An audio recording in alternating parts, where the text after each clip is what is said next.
This video is regarding the horoscope of Bhagavan Sri Ramana Maharshi as revealed in the Naadi Josyam of Kaka Bhujundar.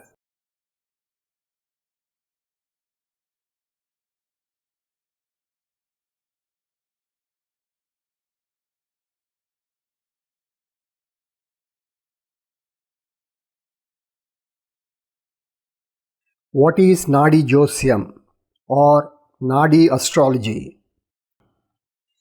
A very ancient form of astrology whose origins began in southern India.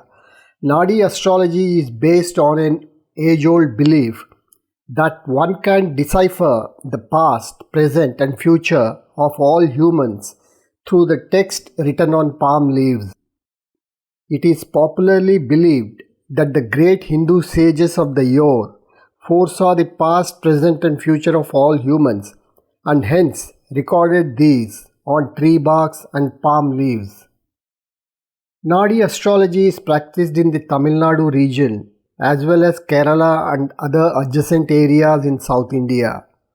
Simply put, it is an ancient method of recording data. Over the ages, people have come to believe that 1,000 years ago, great Indian sages were granted a boon to look into every human being's past, present and future lives. They had the power to look into the lives of people who were not only dead or living, but also those who were yet to be born. These sages then recorded their visions, that is data, onto palm leaves in Tamil script. Today, these can be deciphered or read by Naadi astrologers or experts who have studied this branch of astrology. The term Naadi in Tamil means in search of. Therefore, the existence of Naadi astrology indicates that every human being is in search of his past and future. According to legends, these scriptures on palm leaves are scattered across different parts of India, and some of them were first found in Tamil Nadu. It is widely believed that these palm scriptures were classified 1,000 years ago during the Chola reign in South India. The Nadis are named after the rishis and sages who originally recorded these findings. They are Sukanadi, Kaushikanadi, Brahmanadi and Agastya Nadi. These Nadis are not easy to read as they are written in ancient Tamil and are in poetry form, that is in sonnets and couplets. Only expert linguists who have studied this form of astrology over many years can read them. The Astrological Magazine, December 1985, Volume 74, Number 12. The Experiences in Astrology by a renowned astrologer who visited Sri Ramana Ashram and met Bhagavan. Those who know astrology can only indicate in a way that will take place in future. Who else, except the Creator Brahma, can say with certainty what will definitely happen? One night, I had a dream in which Sri Ramana Maharshi appeared and asked me to visit his place. The next day, I dashed to Tiruvannamalai and met the Maharshi's brother, who was the Sarvadhikari or manager of the ashram. I was asked to share a room, a small thatched hut, with another visitor. I think he was Mr. Swami, editor of Sindh Observer. In the evening, as the meditation was going on, I entered the hall where the sage was reclining on a couch and introduced myself as the grandson of late B. Suryanarayana Rao. The sage smiled and beckoned me to sit. Of medium height and fair complexioned, he had a dignified appearance. His eyes were emanating spiritual luster. At the dinner, I sat next to the sage and we had a brief conversation in Telugu. I sought his blessings and he replied in Telugu that everything would be all right. The Sarvadhikari was also good to me. though the general feeling in the ashram was that he was dictatorial and unsympathetic. When I was about to take leave of him, he quipped, "So you are an astrologer. How did you like your stay in the ashram?" I said, "Yes, I deal with astrology, and my darshan of the sage was highly rewarding." He smiled for a while, placed a Raasi chart in my hand, and almost demanded, "Look here, this is the horoscope of a person in whom I am interested spiritually. How do you rate it?" I immediately guessed that it could be the Maharshis and went on. "The native appears to be spiritually advanced.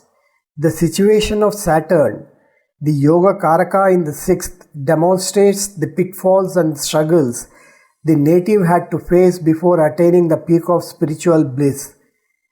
Sublimation of the carnal instincts into spiritual channels is due not only to the presence of Mars in the seventh, but also due to Venus occupying the second with Mercury, Lord of the ninth, or Dharma.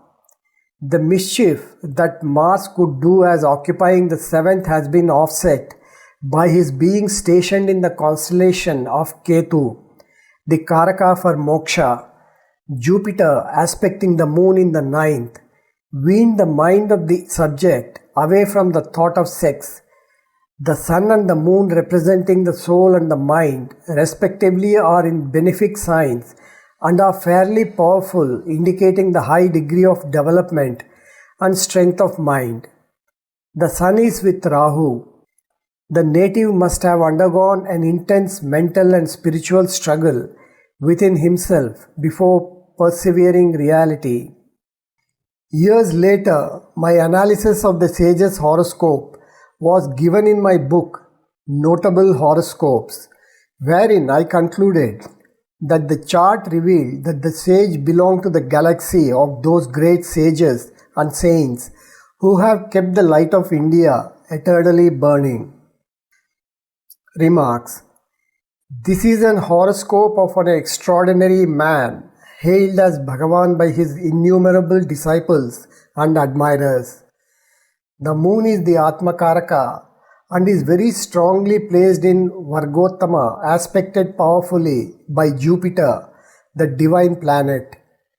Jaimini's dictum that Ketu in the 12th from Karakamsa gives one Kaivalya or final emancipation is literally applicable in this case.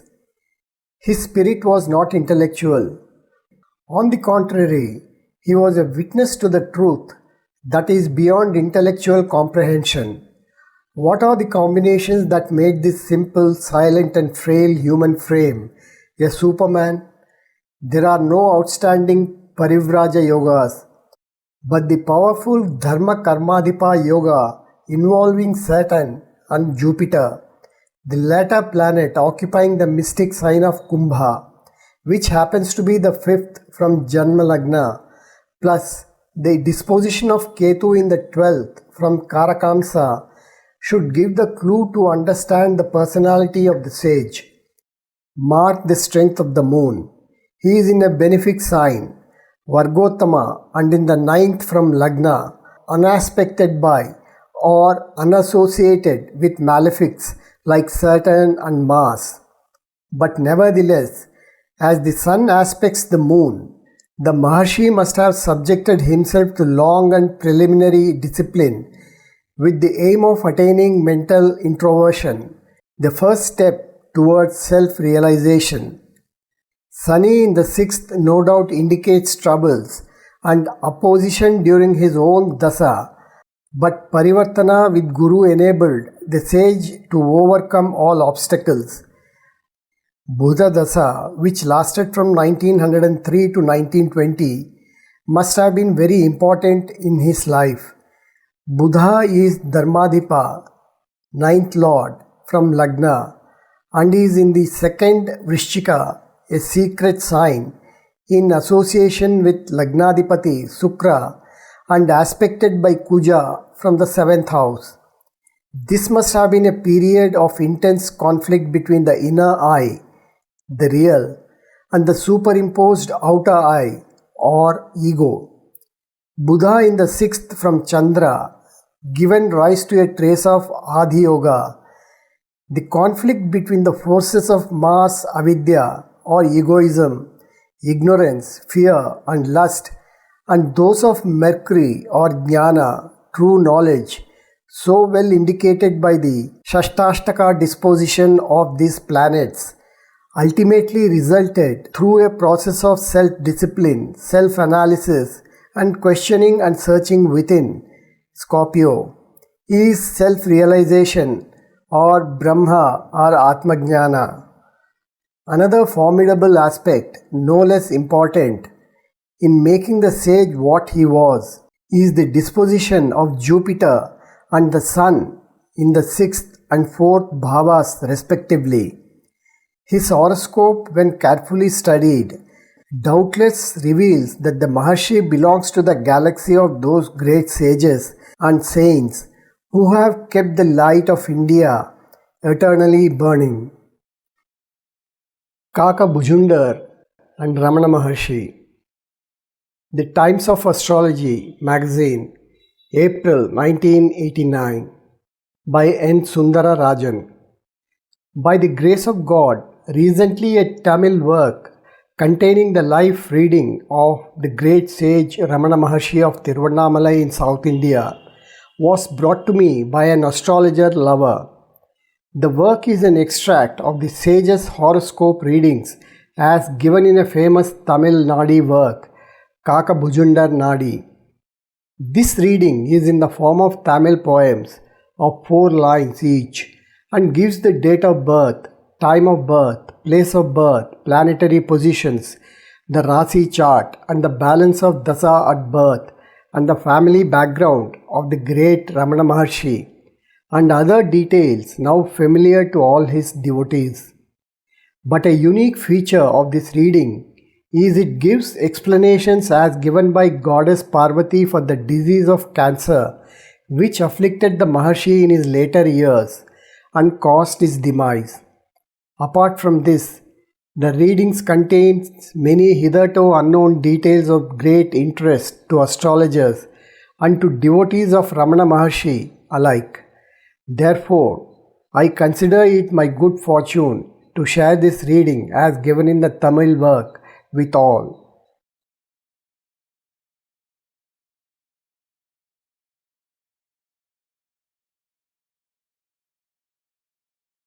Om Namo Bhagavate Sri Ramanaya. The Times of Astrology, April 1989, Kaka Bhujundar and Ramana Maharshi, Part 1, by N. Sundar Rajan, BA, MA, FIA, FA, USA. The Naadi proceeds. This is the story of a sage who renounced family quite young and attained oneness with Brahman even at a young age, and who, by the grace of goddess Meenakshi of Madurai, attained the great wisdom and truth so dear to Lord Vishnu and Brahma. Is it possible for me, a small crow, that is Kaka Bhujundar, to speak of the great sage? So says the author of the Naadi, Kaka Bhujundar, in Tamil. The word Kaka means a crow. This person will be born with Lagna as Tula, Mercury and Venus in Vrichika, Sun and Rahu in Dhanus, Guru in Kumbha, Shani in Meena, Angaraka in Mesha, and Chandra and Ketu in Mithuna. He is born in the year named Pramadi in the solar month of Margazhi on the 16th solar date, which is a Monday in the star Punarvasu at the expiry of 48 Gatis, 5 Vigatis, 4 Tatpara and 3 Ima. This corresponds to the night of 29th December 1879 at 1 hour 50 am and 21.6 seconds am Indian Standard Time in the early hours of the 30th December 1879. He will be born at a place of religious importance by name Tiruchuigai, which is in the kingdom of Pandya kings, present Madurai district. He will be born in a street running east-west with the house looking in the southern direction, as the fourth child in his mother's house in a Brahmin family. Tiruchui is 12 miles south of Tirubhuvanam, which is 12 miles east of Madurai. This child will be born as a result of good deeds of his family or because of the good fortune of the earth of ours, but his father will not be in the house to enjoy the birth of his great son. This child will be named after the god of Tirupati as Venkata Ramana. His mother will be named Sundari or Ayagammal, and his father will be named Sundaram. His father will be employed as an advocate in courts of law. His father will be born with many brothers of whom he alone will be alive. The father of this child will die in his 12th year, and his mother will live long and die in Ramana Maharshi's 43rd year. Though he will have 7 or 8 co-borns with him, Ramana Maharshi will not have any happiness through them. On the contrary, he will receive untold sufferings, and through the chastisement of his elder brother, Bhagavan Ramana, this child will become a great sage. His younger brother will be in family life, and after enjoying these, he will renounce the world and enter into sannyasa. Bhagavan Ramana will become a saint before his 12th year, will attain the Ashtasiddhis or the 8 types of mystic powers before his 20th year, and his ambitions will be fulfilled before his 50th year, but at that time a great worry will come to him. The miracles done by the sage will be given by me in the second part. Now I am going to perform my religious duties and will continue the readings when moon enters Mithuna. So says the sage Kaka Bhujundar, and closes the first part of this reading. The Times of Astrology, May 1989. Part 2. Sage Kaka Bhujundar proceeds. I am now continuing the second part of the Naadi, expounding the life of the great sage. He is born with Tula as the Lagna, Mercury and Venus in Vrichika, Sun and Rahu in Dhanurs, Jupiter and in Kumbha, Saturn in Meena, Mars in Rishabha, Moon in Mithuna, Ketu in Mithuna. He is born in the year Pramadi in the month of Margashira in the 16th day on a Monday in Krishnapaksha Dvitiya in the star Punarvasu. After 48 Gatikas from sunrise and 5 Vigatika, 4 Paras, 3 Yamas.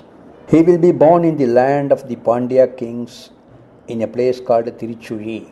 His father will be named Sundaram and mother Ayagammal, and his name will be Venkataramana. The greatness of this child cannot be overemphasized. The balance of Jupiter Dasa at birth is 7 years, 6 months, 6 days and 30 Gatikas.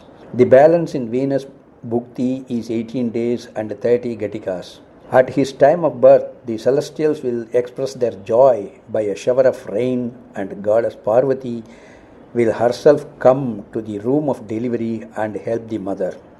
Yogis and sages will feel happy as if a relative was born to them, but the father of the child will not be nearby at his birth time. This is because of the father's past karma, and he will hear about the birth of his son the next day and feel happy.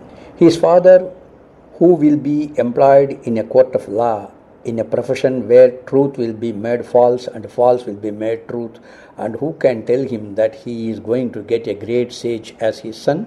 Here, Kaka Bhujundar tacitly disapproved the profession of lawyers, which according to him was twisting the truth and untruth. The child will receive the traditional rituals usually done in Brahmin family, and after the end of Venus Bhukti, the Bhukti of Sun, which is 9 months and 18 days in duration, will be running. At that time, his mother will suffer from physical illness, and his father will have heavy expenditure and a little income and a lot of travels. He will also have good luck through his brothers, and the family will be running smoothly. Up to this, his age will be 10 months, 6 days and 30 Gatikas. With this, the Bhukti of Sun ends, and the Bhukti of moon, which is of 1 year and 4 months duration, will be running. Now he will have some illness and will be quickly cured thereof. He will now learn to walk and will be growing in a beautiful child, as a beautiful child, and nobody at that time can guess that he will be a great sage. At this stage, his father will be worried about the financial condition of the family. With this, he will be completing 2 years, 2 months, and 6.5 days. After this, the Bhukti of Mars, which is 11 months, 6 days, will be running. This time, one of his brothers will suffer from serious illness but will be cured. The economic condition of the family will be going down day by day and losses will be felt. But his father will continue his lawyer's profession and will be earning necessary income for the family. The child will suffer from illness like chicken pox or will be undergoing surgery, and afterwards his health will improve. Till now, he will have completed 3 years, 2 months, and 12.5 days of age, after which the Bhukti of Rahu, which is 2 years, 4 months, and 24 days, will operate. Now he will attain the age when normally children go to school, but for this child, what is the use of school education? He will think on different lines and will now celebrate auspicious events in the family, but there will be quarrels and unhappiness in the family, and he will complete his Jupiter Dasha without fulfilling his education. Now his age will be 5 years, 6 months, 6 days, and 30 Gatikas. And now he will be starting Saturn's Dasha, in which its own Bhukti of 3 years and 3 days will be running. There will be an accident to the native from which he will escape, and afterwards he will have good health. Likewise, his brothers also will have difficulties and happiness thereafter. Before and after this time, some events will happen to give mental agony to the family. His father will be held in good esteem by one and all, while his mother will become weak and tired. There will be demise among distant relatives. There will be increased income and also expenditure for father, while his mother will be ill for some time and will get cured. There will be a demise among paternal relatives. Bhagavan will appear to others as a useless person in studies. In the later half of Saturn's Bhukti, his father will have danger to life, but no serious danger will come out of it, and he will be healthy. This is the end of Saturn's own Bhukti, and from now on he will be running the Bhukti of Mercury. Now his age will be 8 years, 6 months, 9 days, and 30 Gatikas. Mercury's Bhukti of 2 years, 8 months, and 9 days will see Bhagavan playing and enjoying his time. In this period, his father will be running the family in a nice way, but there may be financial difficulty and some unhappiness due to this. Among his relatives, auspicious events will be celebrated. The affairs of the family will be run by Bhagavan's elder brother. His father will recover from an illness, and thus the Bhukti of Mercury will pass away, and with this Bhagavan would have completed 11 years, 2 months, 18 days, and 30 Gatikas. From now on he will run the Bhukti of Ketu, which is 1 year, 1 month, and 9 days in duration in Saturn's Dasa. Now Bhagavan's father will depart from this world, and after his demise the family will meet with increasing difficulties and unhappiness. Bhagavan will have no comfort or happiness, and he will change to a different school and will be mentally thinking of transient things. He will give way to anger and will develop a desire to do service to God, and he will be acclaimed as an intelligent boy. From now on his good period will start. His age now will be 12 years, 3 months, 27 days, and 30 Gatikas. Horoscope of Bhagavan Ramana Maharshi as cast by the author. Date of birth 30th December 1879. Time 1:50 am IST. Place 78-10 East 9-58 North. Lagna 188-54 Mars 21-59 Venus 210-31 Sun 255-36 Mercury 233-9, Sat 347-05, Moon 88-40, Jupiter 316-32, Rahu 263/54. Jupiter balance 5 years, 7 months, 2 days. Now he will be running Venus Bhukti in Saturn's Dasa, which will be of 3 years and 2 months in duration. In this Bhukti, he will begin to reach his real stature as a Jnani, enabling him to concentrate on wisdom. Day by day, the brightness and radiance of his body will increase, and he will be loving, graceful, and always engaged in divine service. By the grace of Goddess Meenakshi, he will develop inner enlightenment and hatred towards family life and connections. At the same time, his brothers will be troubling him and harassing him. He will not show interest in school education, but more and more will be developing inner meditation. His family will be facing more and more troubles. At this stage, Kaka Bhujundar asks the reader to continue the readings of Bhagavan Ramana on the next new moon day. Kaka Bhujundar pays his tributes to Goddess Parvati and says that she is the great protecting force of sages who concentrate and meditate on the flash of light which appears at the center of the eyebrows and who are in a state of trance and bliss. Then he continues that he will now elaborate on the balance of the great Vakya, Mahavakya of the Saint Ramana of ancient lore, who now bears the name Bhagavan Ramana Maharshi, and he now tells the effects of Venus Bhukti in Saturn's Dasa. Bhagavan will not develop liking for school education and will always concentrate on the inner self. Whenever he goes, he will be staring vacantly at empty space, but in this inner self, he will be concentrating and meditative on the abstract things which are not visible to the ordinary human being. Now, the boon originally granted to him by Goddess Parvati in his earlier life will come to his aid. His brother will not be able to understand his divine actions and will be frequently quarreling with him and make Bhagavan Ramana sad, and due to this, Bhagavan will develop hatred and dislike for family life, and at this time, divine grace will show a way out and he will depart from the house without any fear of anything and with a desire to serve God and to leave forever his family which was blaming him. After this, he will be starting the Bhukti of Sun in Saturn's Dasa, which is 11 months and 12 days in duration. At this stage, his age will be 15 years, 5 months, 27 days and 30 Gatikas.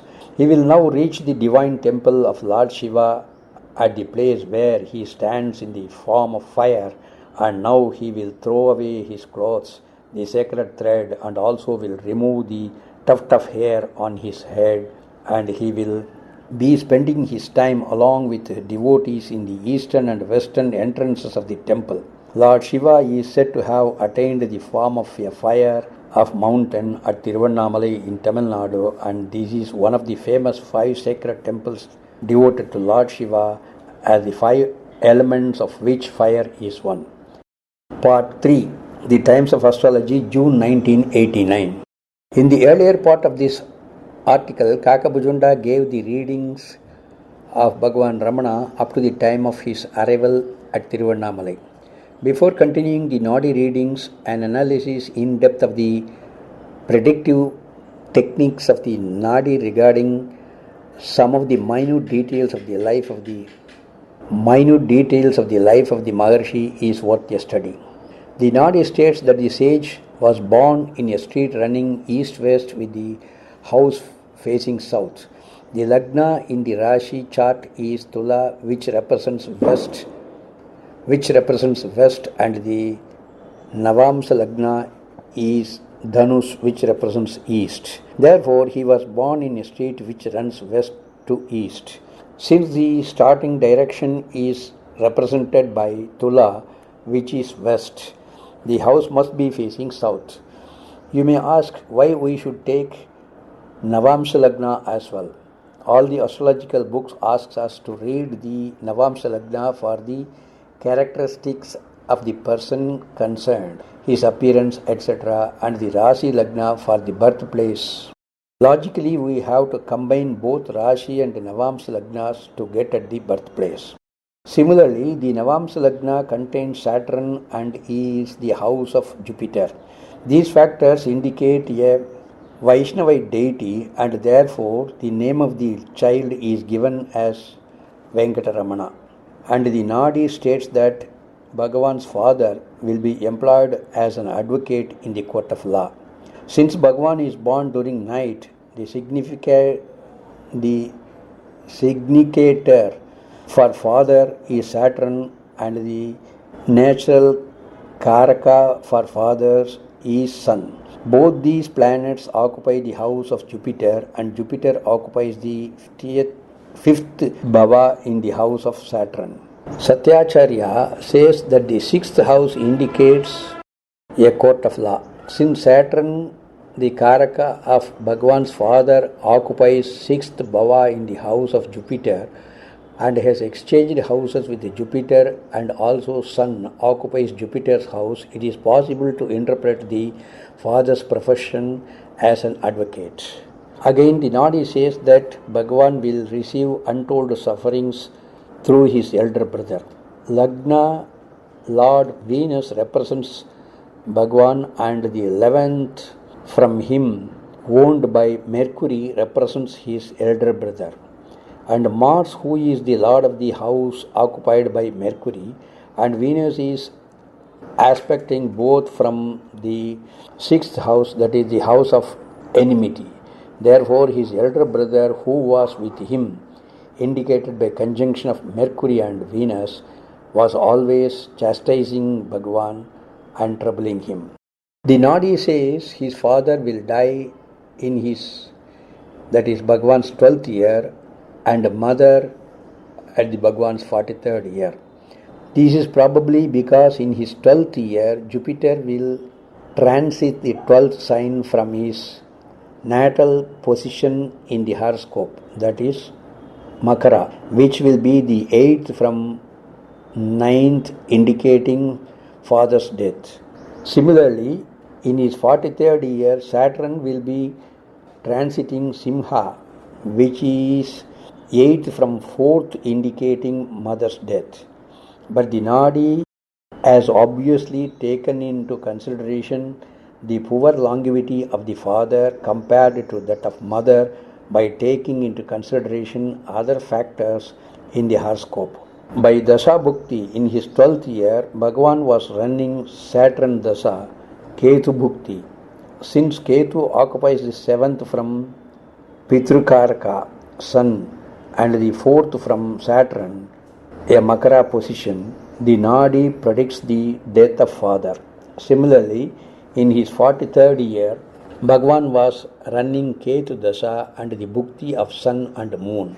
Since Ketu's conjunct with Matrukaraka, Moon, and in 6th from the 4th, it is also a Makara, also a Maraka for the mother, which is why the Naadi interprets the mother's death. And again, the Naadi predicts that Bhagavan will become a saint before his 12th year and will attain the Ashtasiddhis before the 20th year. Jupiter occupies the 5th house, which is the house of meditation, tapas and mantra siddhi, and the 9th house, which indicates Purva Punya Sthana, as occupied by the 10th Lord Moon and is aspected by Jupiter. Therefore, before Jupiter comes to the same relative position vis-a-vis the Moon in 12th year, it should give him renunciation of life and sainthood. Similarly, after he becomes a saint in his 12th year, Jupiter by Gochara will occupy the 7th from his radical placement, that is Simha, when it will be aspecting his 5th house, and since Simha happens to be the 11th from Lagna and Jupiter happens to be the Karaka for Siddhis, The Naadi predicts that he will attain these powers before his 20th year. Actually, the Naadi states that Bhagavan left his family forever during the Bhukti of Venus in Saturn's Dasha. Here again, another famous dictum of a great astrological classic, Uttara Kalamitra, is fulfilled. It says that in the mutual Dasa and Bhukti of Saturn and Venus, if both of them happen to be benefice and occupy Kendra or trine positions to each other, they will make the native, even if he were the richest person, a beggar. In this case, Venus as Lagna Lord and Saturn as Lord of 4th and 5th are both benefics and occupy 9th and 5th places mutually. Therefore, in Venus Bhukti of Saturn Dasa, Bhagavan renounced everything in life and became a saint. But since he was a great jnani, poverty or riches make no difference to him. Also, since Venus is aspected by Mars, who is the lord of 2nd and 7th and therefore a Maraka, it was in Venus Bhukti that one stage of life come to an end and another stage in his life, according to almost a rebirth, started for Bhagavan Ramana Maharshi. Now Kaka Bhujundar proceeds to delineate further. During the sun's Bhukti in Saturn's Dasa, Bhagavan will be in Samadhi and his Kundalini power will be coming up, and in the following moon's Bhukti he will realize the truth of his earlier communion with God. When he is in the state of trance, the public will torment him in many ways by throwing stones at him and by setting fire to him and torture. But Bhagavan will be completely and unshakably immersed in Samadhi and he will be enjoying the supreme happiness within himself. In this way, his moon bhukti of 1 year and 7 months duration will be spent. At this point of time, Bhagavan will be in search of a lonely place for his meditation. At this time, in difference to the wishes of a devotee who worships at the Samadhi of a saint at a little distance away, Bhagavan will go to that place and sit in meditation. Now he will be 18 years, 9 months and 30 Gatikas of age. After this, in the Bhukti of Mars, which is 1 year, 1 month and 9 days, will be running, and Bhagavan will feel sad and would like to change his place of meditation. Now he will cross the Kundalini Chakra and will enter the Vahini Chakra, and after this he will try to enter the Chakra of Sun, when he will face obstacles due to the anger of Lord Brahma, which he incurred in his past birth. At this stage, hearing about Bhagavan Ramana Maharshi's presence in Tiruvannamalai, his relatives and friends from his native place will come to Tiruvannamalai and try to have a dialogue with him, but finding Bhagavan in a trance and not in a mood to speak to them, they will be disappointed. Day by day, Bhagavan will be more and more immersed in Samadhi, and in the Bhukti of Ragu, he will be completely oblivious of earthly surroundings and will be in communion with Lord Shiva. Note, in Samadhi there are two types, namely Prajnata Samadhi and Asamprajnata Samadhi. In this, the first type is of 4 subdivisions. 1. Vidargam. This involves meditation on outside objects. Vicharam. This involves meditation on subtle and abstract things. Anandam. Controlling the senses and enjoying the happiness born out of it. Asmita. This is the stage where the mind has got only the consciousness of self and no other objects. In all the 4 subdivisions, the mind is attached to something and therefore it is called Prajnata Samadhi. After the mind and the soul get experienced in this state for a long time, the mind and the soul will reach the stage when it will be devoid of every attachment and will be in a completely detached state. In this state, it is called to be in Asamprajnata Samadhi or Nirodha Samadhi.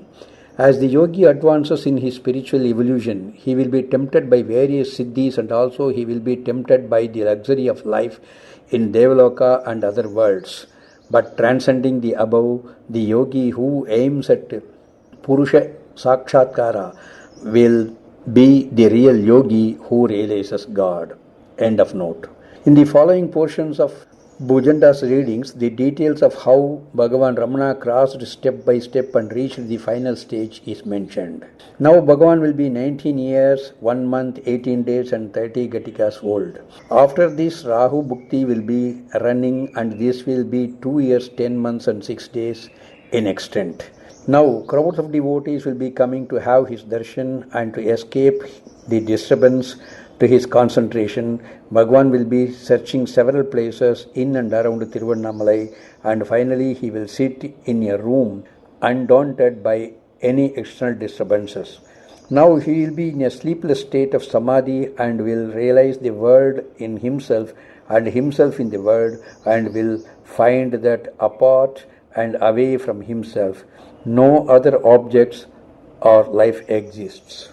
He will be happiness and mercy personified, and from his words will flow great poems of divine nature that will bring love and happiness radiating to humanity. He will now take his abode in a mountain cave and he will be fulfilling the desires of devotees and will be in a complete state of mauna silence. At this stage, Raga Bhukti will be over and Bhagwan will now reach 21 years, 11 months, 24 days and 30 Gatikas of age, after which the Bhukti of Jupiter, which is 2 years, 6 months and 12 days will start. Now Bhagwan will eat whatever food is offered to him by devotees and he will not have any sense of taste or orthodoxy in taking his food.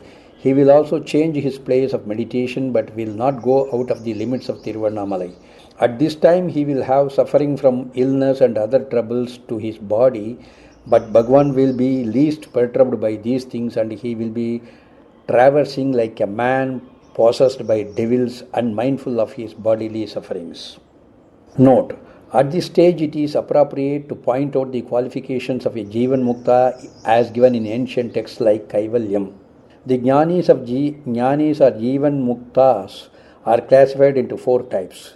They are Brahmavit, Brahmavaran, Brahmavaryan, Brahmavarishtan. Of these, Brahmavit will be living as an ordinary person but will be performing the duties of his Varnashrama. Even though it is heavy on him, yet he will perform the duties correctly for the sake of the welfare of humanity.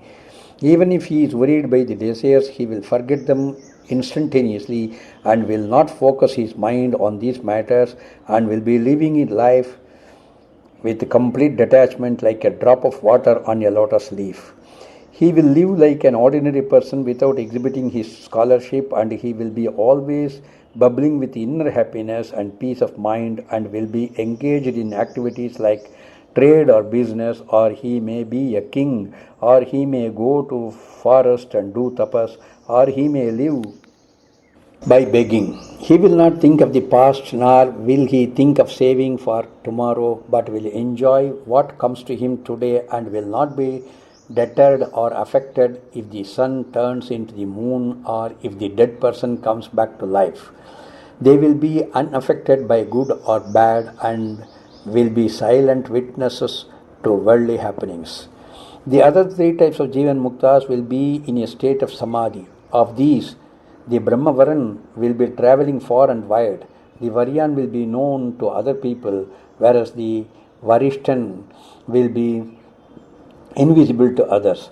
Of these several types of yogis, the yogi who is in Samadhi will enjoy happiness, whereas the Brahmavit will be enjoying sufferings due to association with worldly life.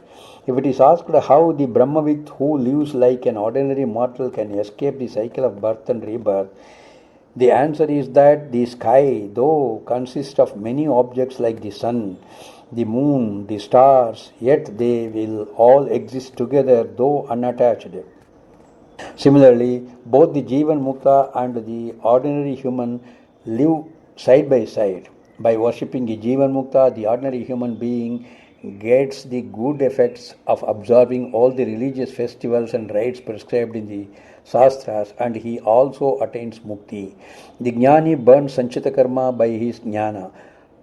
The Agamya Karma never touches him, and the Prarabdha Karma is destroyed by being suffered and by being enjoyed by the Jnani. In this Prarabdha Karma, while the Jnani is engaged in his earthly life, the sins accruing therefrom are taken upon themselves by those people who abuse or insult him, while wise people enjoy the good effects of the virtuous deeds of the Jnani by worshipping him. Thus, the Jivan Mukta, when he leaves his body, is completely devoid of any karma and enters the Absolute. Bhagavan Ramana will be in the state of trance and he will not feel bodily sufferings or pains, etc. He will be taking everything rather playfully. Those who approach him with devotion will see in him Lord Shiva himself, and all their worries and problems will be solved by his very darshan. The place where Ramana stays will be the abode of goddess Lakshmi, and it will be a place of dharma. But Ramana will realize these miracles as acts of God. Many learned pundits and scholars will call on Ramana and serve him, but he will be meditating on the supreme consciousness and he will not think of anything else, and his mind and soul will become more and more enlightened and he will be enjoying the supreme bliss. At this stage, without any effort on his part and without swerving away from his concentration, Bhagavan will perform many miracles, and due to fear of expansion, these details are not explained here. With this, the bhukti of Jupiter will be over and Bhagavan's age will be 24 years, 6 months, 6.5 days, and with this, his Saturn's dasha will be over and he will be entering Mercury dasha of 17 years duration.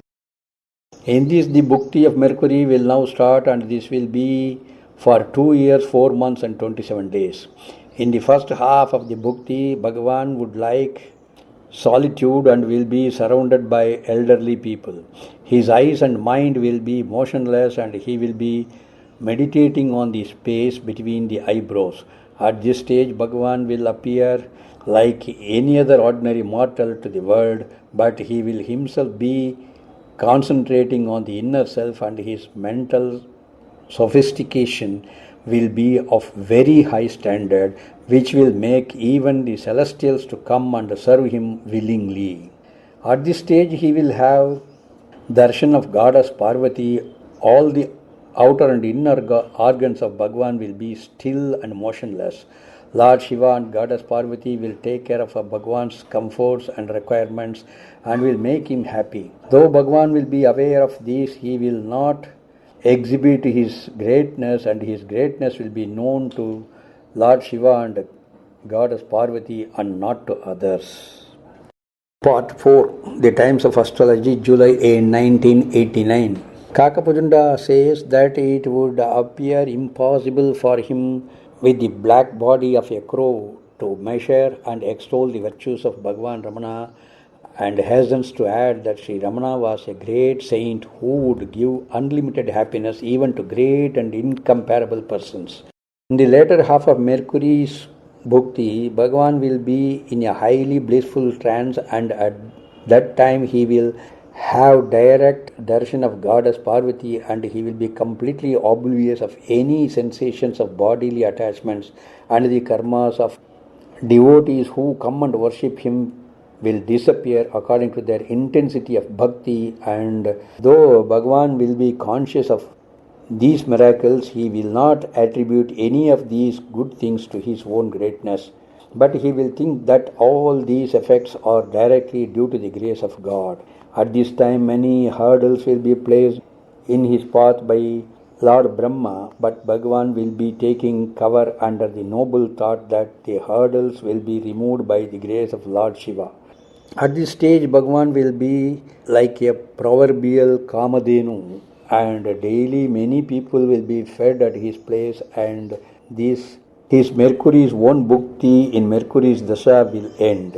Bhagavan will be now 26 years, 11 months and 3.5 days of age, and his Ketu bhukti of 11 months and 27 days will now start. Till now, Bhagavan Ramana was like a candle placed before fire, and he would be in an eternal bliss, melting everything else, and he will now go to a still higher state of joy and directly worshipping and doing services to Goddess Parvati. At this stage, will anyone aspire for material comforts or happiness? Therefore, Bhagavan Ramana will himself appear as the Lord to all his devotees, and he will be a great teacher of Vedic principles and philosophical truths. His name and fame will spread far and wide because he is in the highest state of spiritual attainments. Even wild animals living in the area where Bhagavan Ramana stays will not cause any harm to human beings, and trees will bear fruits and also yield shelter and protection from the weather in a pleasing natural manner. Whatever Bhagavan Ramana thinks or desires will happen as he wishes. Therefore, it should be construed that Bhagavan Ramana had desires or wishes, but because he is in communion with God, what he thinks will take place as actions. What appears as impossible to other human beings will be small, effortless things for Bhagavan Ramana, though he is always entranced in divine bliss. Yet to other people he will look like an ordinary mortal. Similar to Lord Shiva, who destroyed Tripuras just by a smile, Bhagavan Ramana will be able to very easily guide great people who have conquered their senses and want to attain mukti towards their goal.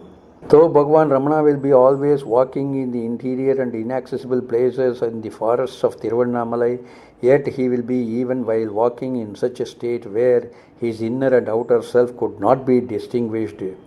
With this, Ketu Bhukti in Mercury's Dasha will end, and Bhagavan Ramana will now be 27 years, 1 month and half a day old. Now he will start the Bhukti of Venus, which will be 2 years and 10 months in duration. In the first half of this Bhukti, the previous effects of the previous Bhukti will continue, and I have no time to continue to expound the further deeds of Bhagavan Ramana now, and I will again continue my narration when moon enters the Tula Raasi. So saying, Kaka Bhujundar gets up and dissolves the assembly for the day. After his departure, the assembly dispersed for the day. When the assembly reassembled, Kaka Bhujundar worships Goddess Parvati before continuing his narration. The great saint whose life history I am narrating is the personification of penance, who lived on this earth for some time in order to wipe out his previous karma and also to help fellow human beings to dispose of their karma and attain salvation like himself. This great saint, who was born with the name Bhagavan Ramana and lived in Tiruvannamalai, was blessed with the full grace of Lord Shiva, and many of his devotees came to him and paid their respects to him, and they worshipped him in their mind as Lord Shiva himself. While some of them kept his picture in puja and concentrated on it, while yet some more consider him as the embodiment of all the celestial gods mentioned in the Vedas and paid respects to him. Bhagavan Ramana not only protected and guided all such devotees, but was also guide and guru for even poets and kings. In his previous birth, Bhagavan Ramana was cursed by Lord Brahma, due to the effect of which he will be having bodily illness, suffering and tiredness, but he will not care for these bodily ailments, knowing fully well that it is due to the curse of Lord Brahma in his previous birth, the details of which will be narrated in due course. Bhagavan Ramana will be unified in meditation with Lord Shiva, and because he is having bodily discomfiture, which will worry him in his concentration and meditation, yet he will pray to the Lord and he will not swerve an inch from his ideal.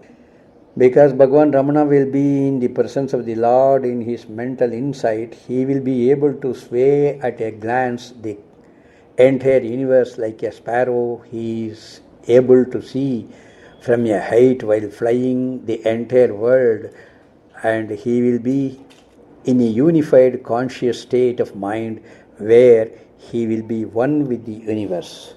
Though Bhagavan Ramana had attained the highest state of wisdom due to the great penance done in his previous birth, he will concentrate on such still higher realms of cosmic evolution. So far, the effects of the first half of Venus Bhukti in Mercury Dasha have been elaborated, and now we will see the effects of the other half.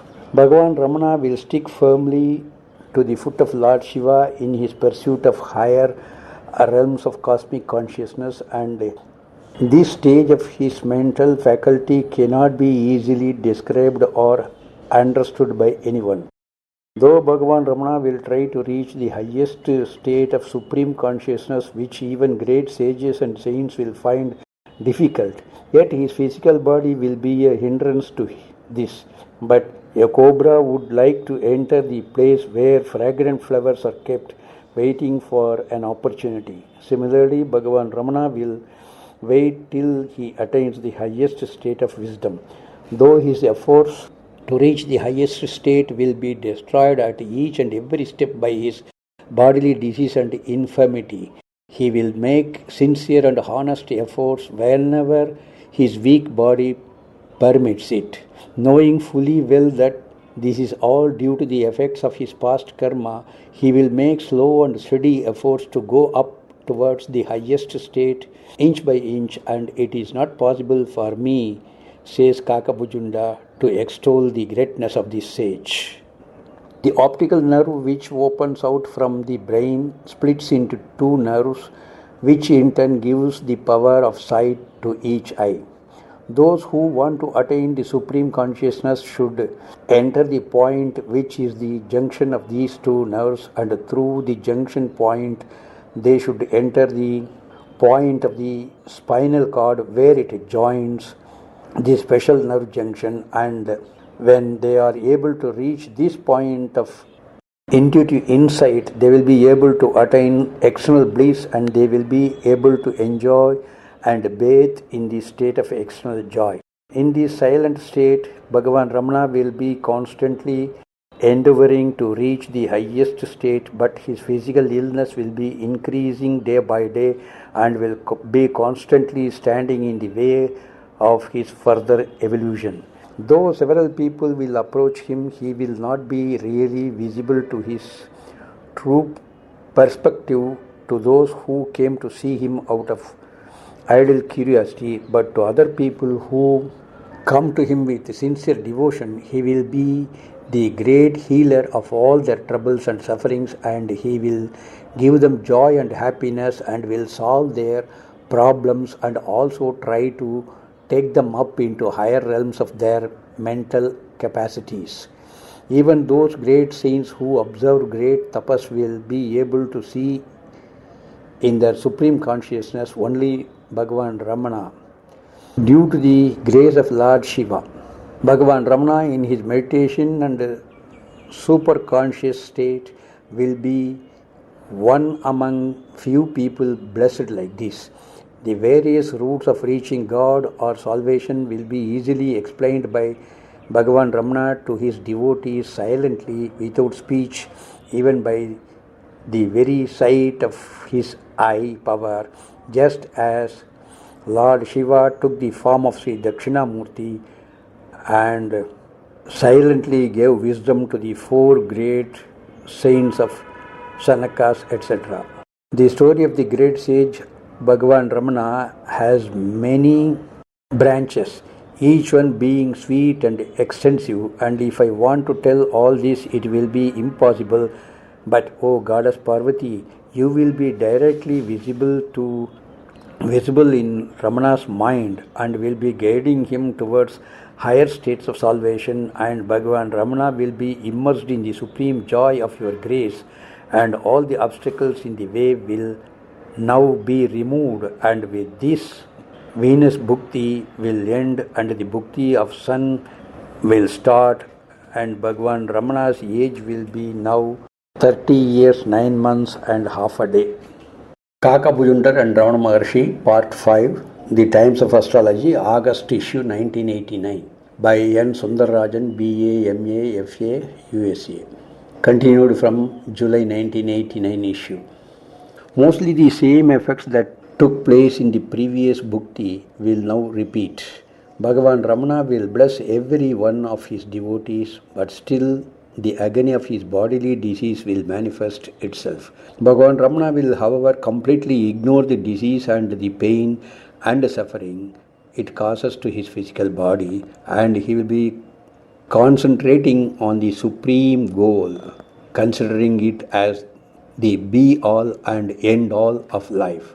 In the Bhukti of Sun, the fame of Bhagavan Ramana will grow to great heights and he will attain great yogic powers and will be able to master and wield greater powers of occult significance than hitherto enjoyed by him. The details of those mystic powers and occult and supernatural deeds of this great soul will be recited by me when moon transits Mithuna in this assembly of Maharishis and in the divine presence of Goddess Parvati.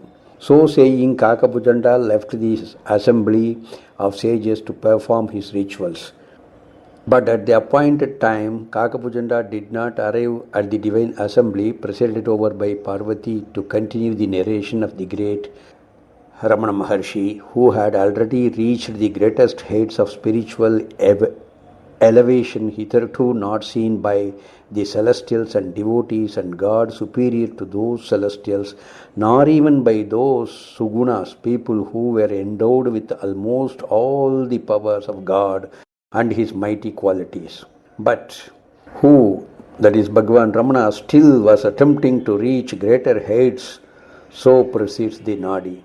Therefore, Goddess Parvati entrusted upon the celestial bull Nandi the task of finding out Kaka Bhujundar in the forest of Himalayas, where he had gone to perform his penance, and to bring him back to the assembly to continue the story of Bhagavan Ramana.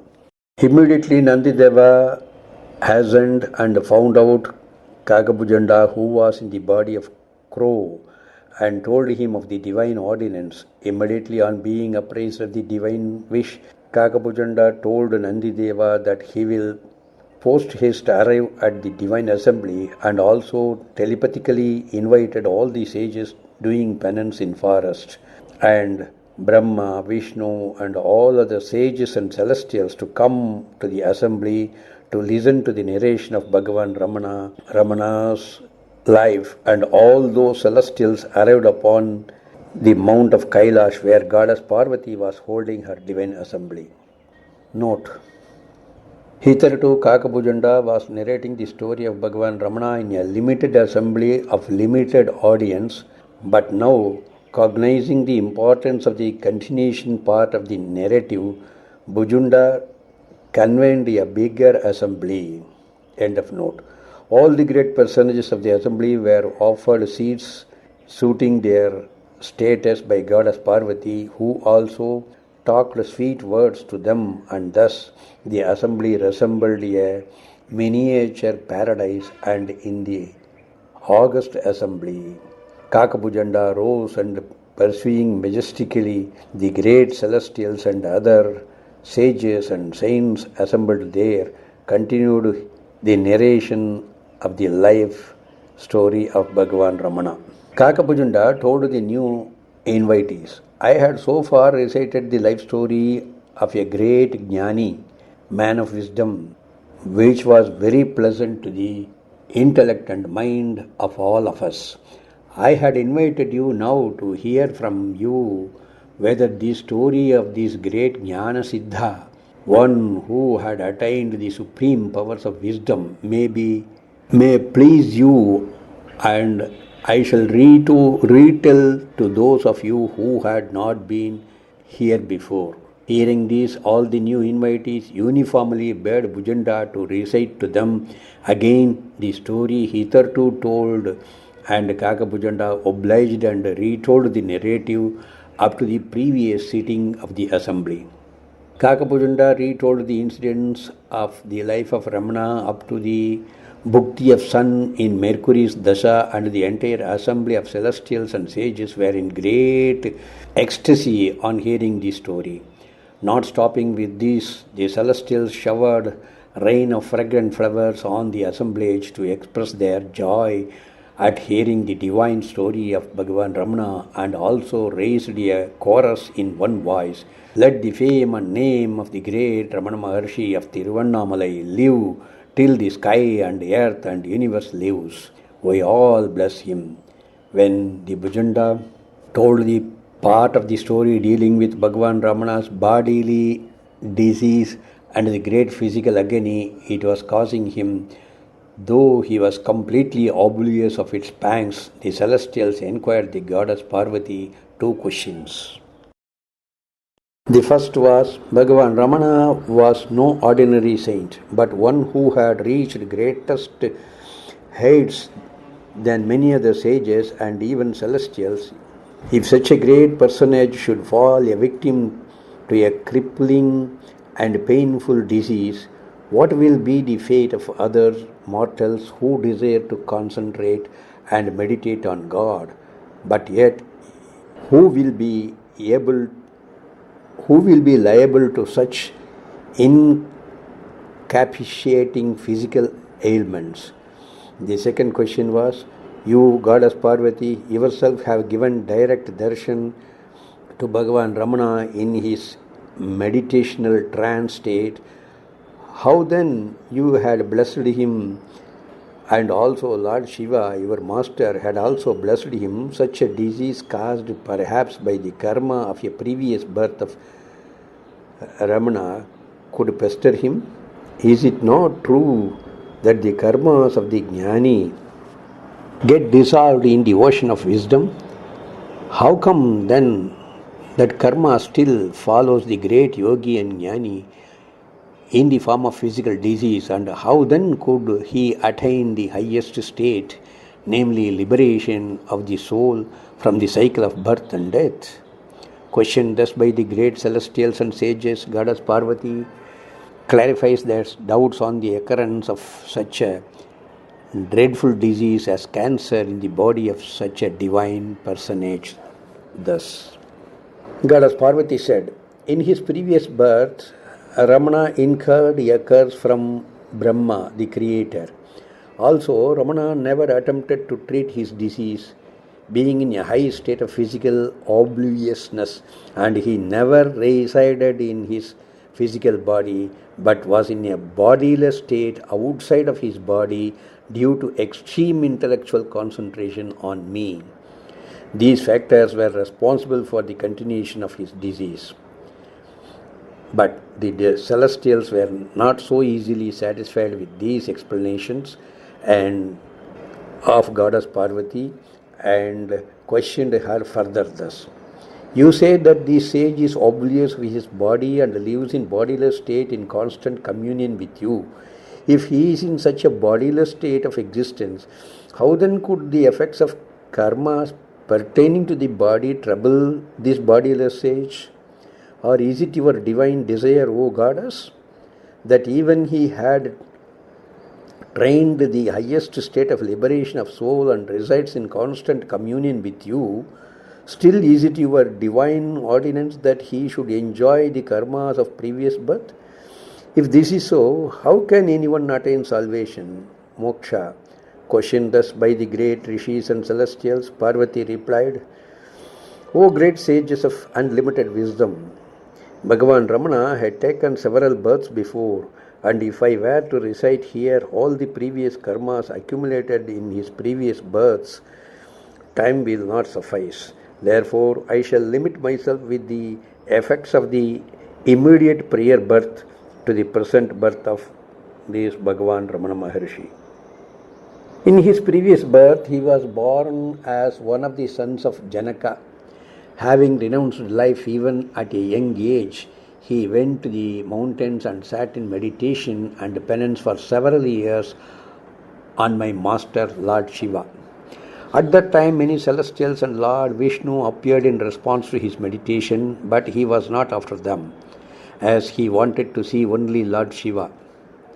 Shiva was pleased with the devotion of this young saint, but as his body was weak and could not withstand the rigors of severe penance till he gave audience to him, Lord Shiva requested Brahma, the creator, to bestow on this sage the physical strength necessary to withstand and continue his life force till finally he gave him darshan.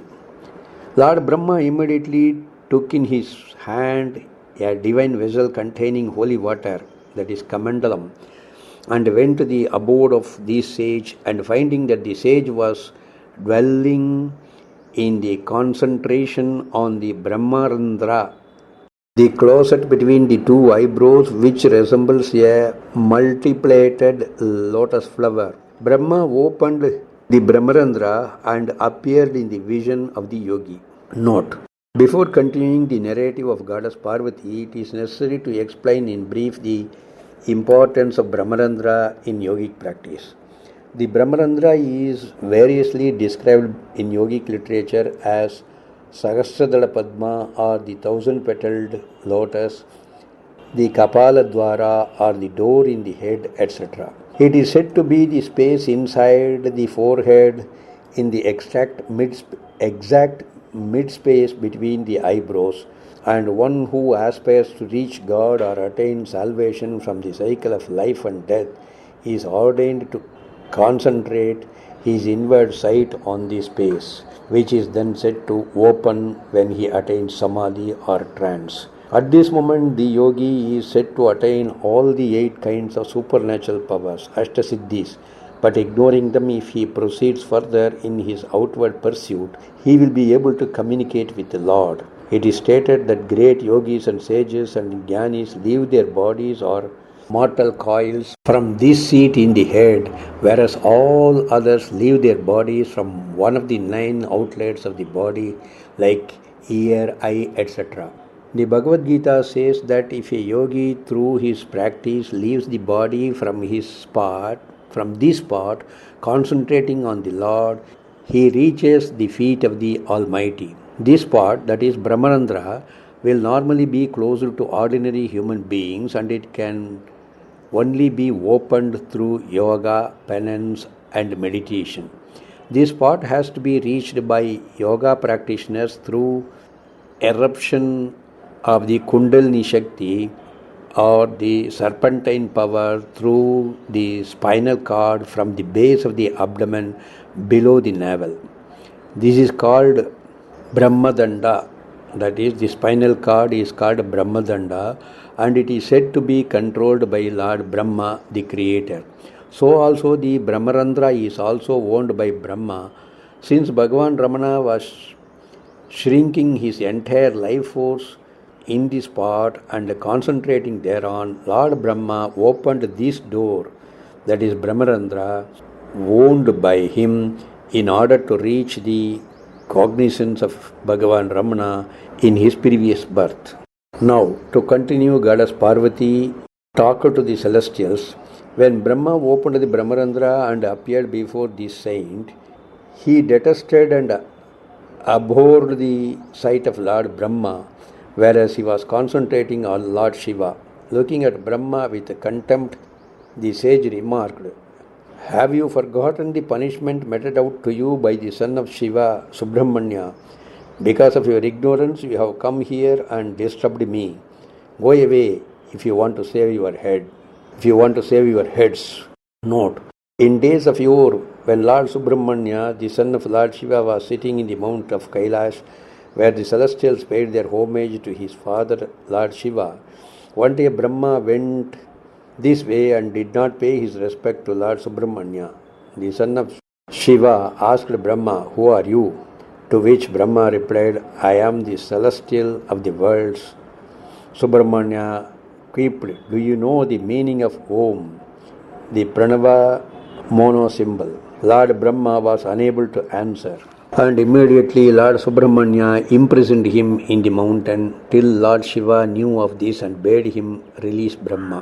This is the episode referred to by the saint now. To continue the narration of Parvati. At that time, Brahma told the saint, "My child, please do not harbor anger against me or ill will. I have come here to help you and fulfill your desire to meet the Lord at the beckoning of the Lord himself. Forget your anger and tell me your necessities, and I shall make your body strong and endow you with comforts to withstand the rigors of your severe penance. Even after hearing these healing words of Lord Brahma, the saint did not budge an inch and told Brahma bluntly, "You four-headed celestial, I do not require anything from you. You may now go." After this outburst of the saint, there was little that Brahma could do. He told the saint, "Well, all the benefits which you could have got from me will now be spoiled. Even at the time of fulfillment of your penance and when you near the liberation of your soul, there will be hurdles in your physical body through me. Even if Lord Shiva appears before you in this birth, yet you will not get salvation in this birth. Take another birth, and even in that birth, all the good things which you could get from me for your bodily comforts will be ruined." So saying, Brahma left the place and reached Mount Kailash and told the entire episode to Lord Shiva and went to his abode. So said Parvati, and continues her story of Bhagavan Ramana's previous birth. Note: before proceeding further with the goddess narrations, some explanatory comments are called for. Lord Brahma could have easily rejuvenated the saint and given him the physical well-being so necessary for a yogi of such penance to withstand the rigors of weather, hunger, pain and other material things till Lord Shiva appeared before him. Moreover, even when Brahma told the saint that he had been deputed by Lord Shiva, yet the sage perhaps had full confidence with the grace of the Lord Shiva and hence needed no favor from any one other than the Lord himself, rejected the well-intentioned offer of Lord Brahma. But Brahma is one of the trinity of Shiva, Vishnu and Brahma, and each one of them have specific functions which normally the others do not interfere with. That is why Lord Shiva requested Brahma to help the saint with physical well-being. Every yogi who wishes to climb up the spiritual ladder should try to cooperate and be willing to be helped by all celestials in his noble endeavor, and the celestials also, at the behest of the Lord, gladly help one who attempts to reach the truth or reach the Lord. Goddess Parvati continued. The saint Bhagavan Ramana in his previous birth, hearing the curse of Brahma, felt a surge of anger and looked upwards and prayed very severely with great anger to Lord Shiva, realizing his powerlessness before the words of Brahma. Immediately the Lord with me, that is with Parvati Devi, by his side appeared before the saint. The saint fell at the feet of the Lord and told his misery and sorrow. The Lord told him with the greatest mercy, "Alas, my dear one, though I wanted to call you to me to my eternity in this birth itself, you have allowed yourself to fall down from your highest state due to the karma incurred in your several previous births." Who can do anything against the words of Brahma, who is the seed of all births? You have to die in this birth and take a rebirth. In your next birth, I shall stand by you steadfast in your penance. When every door of your body opens up in your quest, I shall come there and take you through each door till you reach me. Because the saint had told Brahma that he wanted help only from the Lord Shiva and none else. Now the Lord assures him that he will stand by him at every stage of his next birth. But still, the physical suffering resulting from the curse of Brahma will trouble the saint, which could not be got over by the saint. Parvati continued. On hearing these words of the Lord, the saint asked the Lord, "In my next birth, how can I know what is good and what is bad for me? How can I get over these things? When will I get salvation?" Lord Brahma had told the saint that even if he is physically weak, yet by the strength of his willpower, he will rise up in his spiritual quest, and even if the Lord should appear before him in his other birth, yet Brahma will not give him the comforts of physical well-being. Bhagavan Ramana should justifiably have got liberation in the previous birth itself with a little help from Brahma, since he chose to decline it and also told Brahma that he did not want any favor from him. Brahma, as the author of birth, had no alternative but to prescribe for him another birth. But he impressed on the saint that even then he would need his, that is Brahma's help for physical well-being. True to the words of Lord Krishna in the Bhagavad Gita, chapter 6, sloka 40 and 41, one who starts in yoga of realizing the Lord dies without realizing it will never fall down. He will be born either in royal and rich families or in the families of great yogis and saints. There he will obtain the benefits of his meditation of previous birth, and even if he is not aware, he moves further up and up. Again, Lord Krishna in chapter 8, sloka 5 to 8 says that whoever at the time of physical death thinks of any object attains that object, or if he thinks of the Lord, he will get the audience of the Lord. There is no doubt about this. In agreement with these words of the Lord, Brahma knew that in his next birth also Bhagavan Ramana will have darshan or audience of Lord Shiva, but even then his physique, which is under the control of Brahma, will suffer. This is what Lord Shiva, when he appeared before the saint in his previous birth, told him. But he assured him that in spite of his physical sufferings, the Lord will stand by the saint at each and every step, since the saint had told Brahma that he would accept help only from Lord Shiva alone. At the same time, the Lord implies that the words of Brahma will come true, and Bhagavan Ramana in his birth as the narration. When the saint asked the Lord how he could distinguish good from evil and how he could get over it, I, that is Parvati, who was standing by the Lord, assured the saint that I will stand by the side of the saint always without fail and help him to get over all physical sufferings till he attained the feet of the Lord. But I also told him that the saint in his next birth to eschew and conquer anger and instead concentrate all his energy on his penance on the Lord. Kaka Bhujundar and Ramana Maharshi, part 6, concluding part, appeared in the Times of Astrology, September 1989. The promise given by Goddess Parvati to Bhagavan Ramana was fully borne out in Bhagavan Ramana Maharshi's life. When Bhagavan was sitting in meditation in the underground room at Arunachala temple, he was totally unconscious of his body, and ants, insects and other creatures ate his body, and blood oozed out from his injuries, and he was also not taking any food.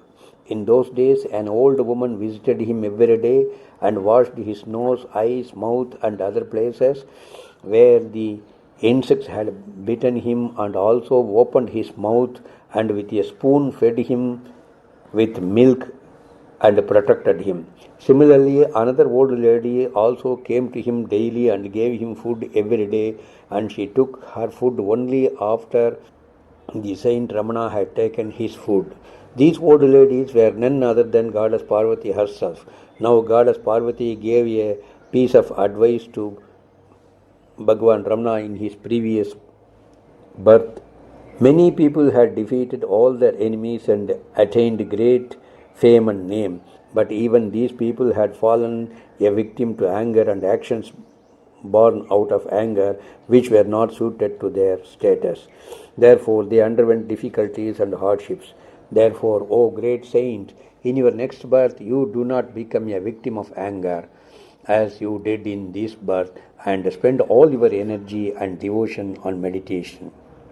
This advice of goddess was taken seriously by Bhagavan Ramana in the present life, in this birth and in his childhood, when his elder brother abused him and other members of the family criticized him for not following his education. Bhagavan Ramana, even as a boy, never got angry with them. Later, when Bhagavan was in deep meditation in Tiruvannamalai, an old man using Ramana's name went to a very rich landlord and asked him for a grant of a big amount of money, and the landlord agreed and brought the amount straight to Bhagavan Ramana himself without the old man.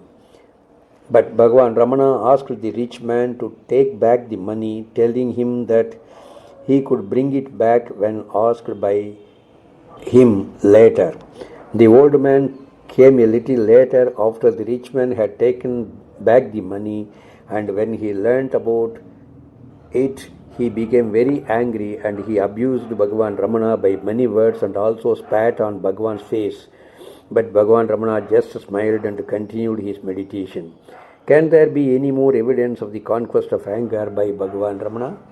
Goddess Parvati continued the narration of the past birth of Ramana and told the assembly of sages that Bhagavan Ramana lived for some time in his past birth and then he died and has taken rebirth due to the curse of Lord Brahma, and in this birth he is now having my full protection, and this is the life history of the great sage Sri Ramana. Here the Naadi horoscope abruptly ends the narrative at this stage, and further details of Bhagavan Ramana's life are not available, and therefore I have to regretfully close this Naadi reading of Bhagavan Ramana Maharshi as given in the Kaka Bhujundar Naadi, which came to my hand through the good offices of an astrological friend. The main thing which is evident from this Nadi reading is that there are many supernatural and unseen reasons for happenings in the day-to-day activities of man, like the reason of the disease of Bhagavan Ramana Maharshi. It also makes one realize how small is man's scientific and technological achievements compared to the supernatural and powerful forces of God. Narration concluded. Om Namo Bhagavate Sri Ramanaya. Sarvam Sri Ramanarpanamastu.